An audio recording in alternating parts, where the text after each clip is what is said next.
Hello friends, आज हम UP लेखपाल की जो वैकेंसी आ रही है उसका पार्ट 4 करेंगे हम ग्रामीण परिवेश का, जिसमें हम बहुत इम्पोर्टेंट 30 क्वेश्चन करेंगे। सो प्लीज़ पूरा वीडियो आप देखिएगा और please do share and support. जैसे पहला क्वेश्चन है हमारा, मैंने इसमें ऑप्शन नहीं लिखे हैं क्योंकि ऑप्शन का कोई इतना मतलब नहीं होता है, तो सीधे सीधे मैंने आंसर लिखे हुए हैं। जैसे पहला क्वेश्चन है, उत्तर प्रदेश में किस प्रकार की मिल सर्वाधिक संख्या में है? तो ये हैं चीनी की मिल है, सबसे ज़्यादा किसकी मिल है? चीनी की मिल है। और अगर हम 2015 के आंकड़ों के हिसाब से देखें तो 132 मिल हैं अब तक। 2015 के आंकड़ों के हिसाब से चीनी की 132 मिल हैं। और दूसरे नंबर पर आती हैं धान की मिल, मतलब चावल की मिल है दूसरे नंबर पर। ओके, और नेक्स्ट क्वेश्चन है, उत्तर प्रदेश के किस मंडल को विश्व के उत्कृष्टकालीन उद्योगों का केंद्र माना जाता है? तो ये माना जाता है मिर्ज़ापुर को माना जाता है। अगला क्वेश्चन है, मध्य भारत में एक बीघा कितने हेक्टेयर के बराबर होता है? तो ये होता है 0.2529 हेक्टेयर के बराबर होता है। मध्य भारत में जो एक बीघा होता है वो 0.2529 हेक्टेयर के बराबर होता है। और एक हेक्टेयर में 10,000 मीटर होते हैं। ओके, अगला क्वेश्चन है, गोल क्रांति का संबंध किससे है? तो गोल क्रांति का संबंध किससे है? ये है आलू से है। जो गोल क्रांति का संबंध है वो आलू से है।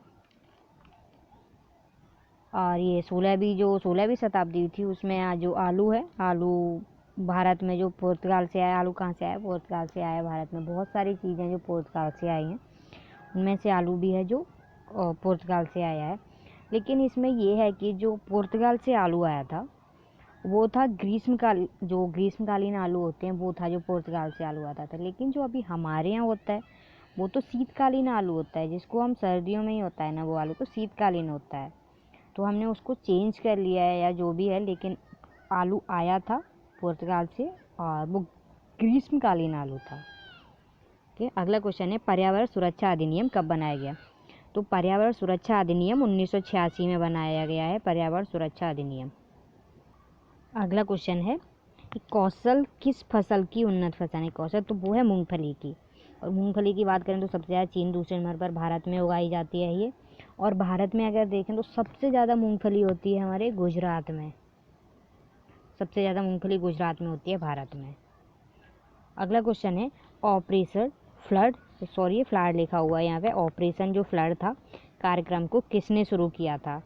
तो ये ऑपरेशन फ्लड था जो इसको शुरू किया था राष्ट्रीय डेयरी विकास कार्यक्रम ने। जो ऑपरेशन फ्लड था उसे राष्ट्रीय डेयरी विकास कार्यक्रम ने शुरू किया था, ऑपरेशन फ्लड को। और ये ऑपरेशन फ्लड था, ये श्वेत क्रांति के बाद में आया था। और इसका जो इसका जो इफ़ेक्ट पड़ा था, वो जो दुग्ध उत्पादन है उस पर बहुत ज़्यादा इसका इफ़ेक्ट पड़ा था। और उसके बाद में इंडिया सबसे ज़्यादा दुग्ध उत्पादन कंट्री भी बन गया था। ठीक, अगला क्वेश्चन है, भारत में सामान्यतः खेती की कौन सी पद्धति अपनाई जाती है? तो जो भारत में जो खेती की पद्धति अपनाई जाती है वो मिश्रित खेती होती है। मतलब कभी हम उसमें धान करते हैं, कभी गेहूँ, चना, सब सारा कुछ होता है। तो जो भारत में सामान्यतः जो पद्धति अपनाई जाती है खेती की, वो अपनाई जाती है मिश्रित खेती होती है हमारे भारत में। अगला क्वेश्चन है, इंदिरा आवास योजना कब प्रारंभ की गई थी? तो ये जो इंदिरा आवास योजना थी ये 1985 से 1986 के बीच में प्रारंभ की गई थी, इंदिरा आवास योजना। और इसी में जो RLEGP है, जो RLEGP, इसकी फुल फॉर्म है rural landless employment guarantee programme. Rural landless employment guarantee programme. इसी योजना के बाद में ये जो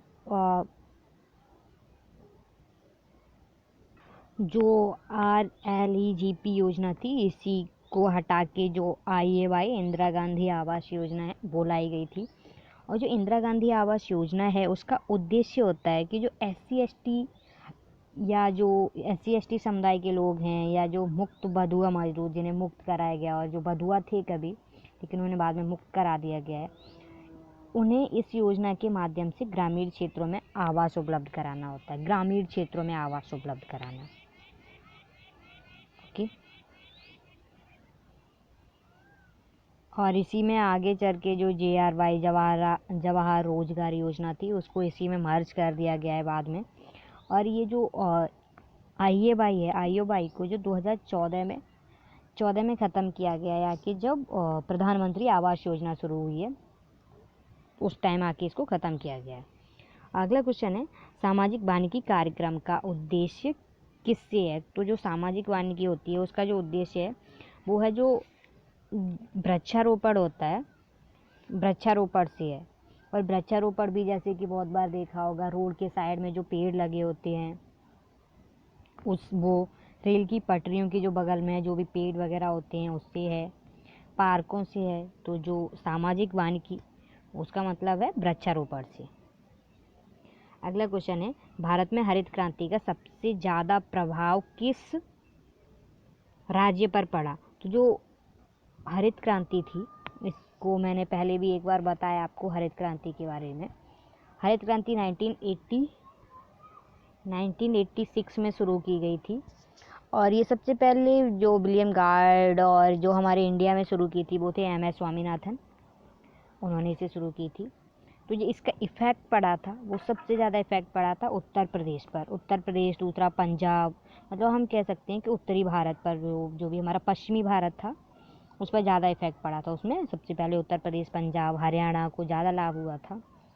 और इसमें भी अगर हम फसल देखें तो गेहूँ, धान, इस सब पे बहुत ज़्यादा इफ़ेक्ट पड़ा था कि इसकी जो उत्पादन क्षमता थी तो बहुत ज़्यादा हो गई थी इसके बाद में, हरित क्रांति के बाद में, जो ग्रीन रिवॉल्यूशन था उसके बाद में। और इसको हमारे भारत में तो शुरू किया था MS स्वामीनाथन ने, और जो वर्ल्ड लेवल पर शुरू किया था वो थे नॉर्मन बोरलॉग। अगला क्वेश्चन है, कुटीर ज्योति योजना से कौन सा कार्यक्रम संबंधित है? तो वो है ग्रामीण क्षेत्रों में गरीबी रेखा से नीचे जीवन यापन करने वाले परिवारों को विद्युत उपलब्ध कराना। मतलब कि जो भी गरीब लोग रह रहे हैं ना, जो गांव वगैरह में जो गरीब लोग रह रहे हैं उन सबको जो लाइट वगैरह है वो सब उपलब्ध कराने से संबंधित है कुटीर ज्योति योजना। अगला है, पूसा वोल्ट किस्म किससे संबंधित है? तो जो पूसा वोल्ट किस्म होती है वो संबंधित होती है सरसों से। जो पूसा वोल्ट किस्म है वो सरसों से संबंधित होती है, पूसा वोल्ट किस्म। अगला क्वेश्चन है, धान के लिए सबसे उपजाऊ भूमि कौन सी है? तो जो धान के लिए सबसे उपजाऊ भूमि होती है वो होती है दोमट मिट्टी। जो दोमट मिट्टी होती है उसमें सबसे ज़्यादा धान होता है। तो सबसे उपजाऊ भूमि धान के लिए कौन सी होती है? दोमट मिट्टी होती है। अगला क्वेश्चन है, तहसील स्तर पर सरकारी निकायों को क्या कहा जाता है? तो जो तहसील स्तर पर जो भी सरकारी निकाय होते हैं उनको हम कहते हैं पंचायत समिति। और एक बार ये क्वेश्चन मैंने बताया भी था कि जो पंचायत समिति है उसका गठन कब हुआ है। ठीक, अगला क्वेश्चन है, ग्राम पंचायत में महिलाओं के लिए कितने % आरक्षित होना चाहिए? जो ग्राम पंचायत है उसमें कितने % महिलाओं के लिए सीटें आरक्षित होनी चाहिए? सॉरी, सीट नहीं लिखा है। और कितने % सीटें आरक्षित हैं जो ग्राम पंचायत है उसके लिए? तो ये हैं 33%। कई सारे स्टेट ऐसे भी हैं जिन्होंने 50% भी आरक्षित की हुई हैं, लेकिन हम देखते हैं कि 33% आरक्षित हैं, लेकिन कितनी महिलाएं उसमें काम कर रही हैं वो हम सबको नज़र आता है। और शायद एक नाम के लिए महिला प्रधान हो जाती है, ज़्यादातर में यही होता है, उसको भी कहीं ना कहीं एक जेंट्स ही लीड करता है पीछे। वैसे क्वेश्चन का आंसर देखें तो ये हमारा 33% आरक्षित सीटें हैं महिलाओं के लिए। अगला क्वेश्चन है, भारत में किस शहर को विश्व का सबसे पुराना शहर कहा जाता है? तो जो सबसे पुराना शहर कहा जाता है वो कहा जाता है यूपी में जो वाराणसी है उसको सबसे पुराना शहर कहा जाता है। इसको मतलब 500 वर्ष पुराना, 5 वर्ष पुराना, ऐसे कुछ बोला जाता है इसको। अगला क्वेश्चन है, उत्तर प्रदेश में चमड़े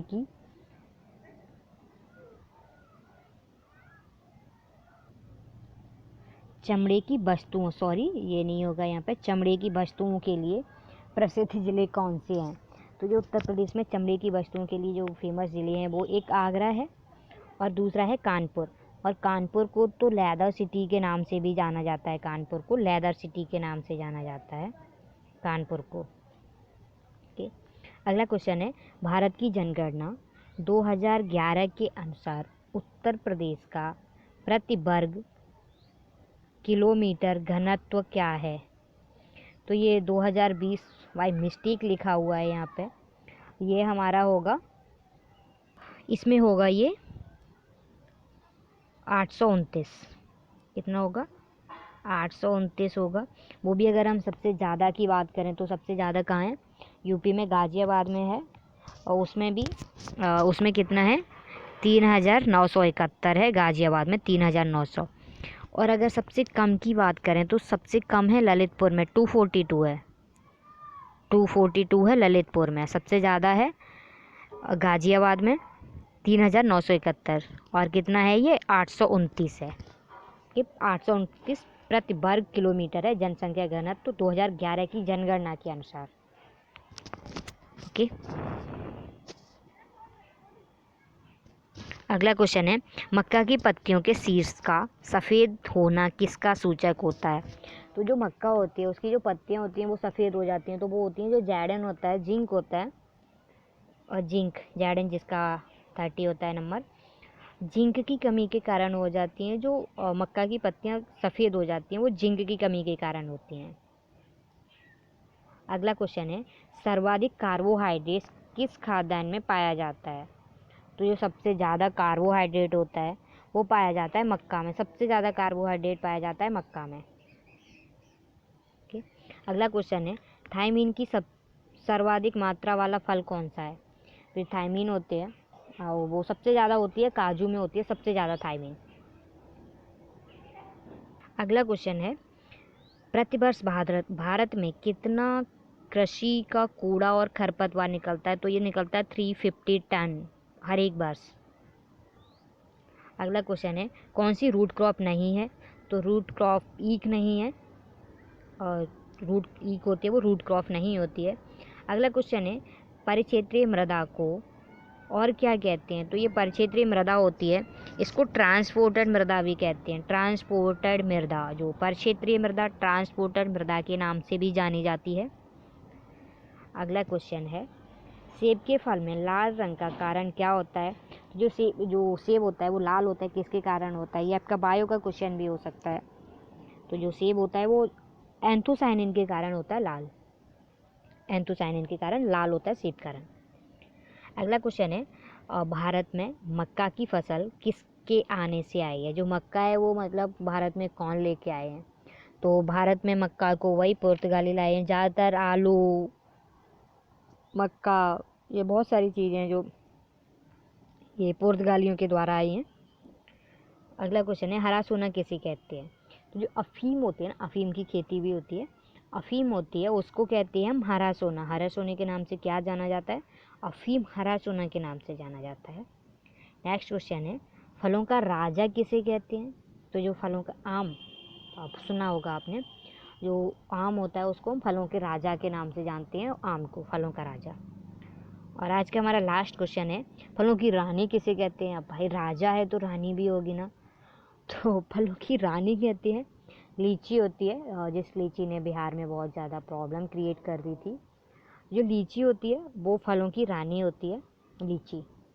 ओके, सो ये थे आज के हमारे 30 most important and repeated questions जो लास्ट एग्ज़ाम में पूछे गए हैं या पूछे भी जा सकते हैं, बहुत ज़्यादा important. So please do share and please do support. Okay, thank you.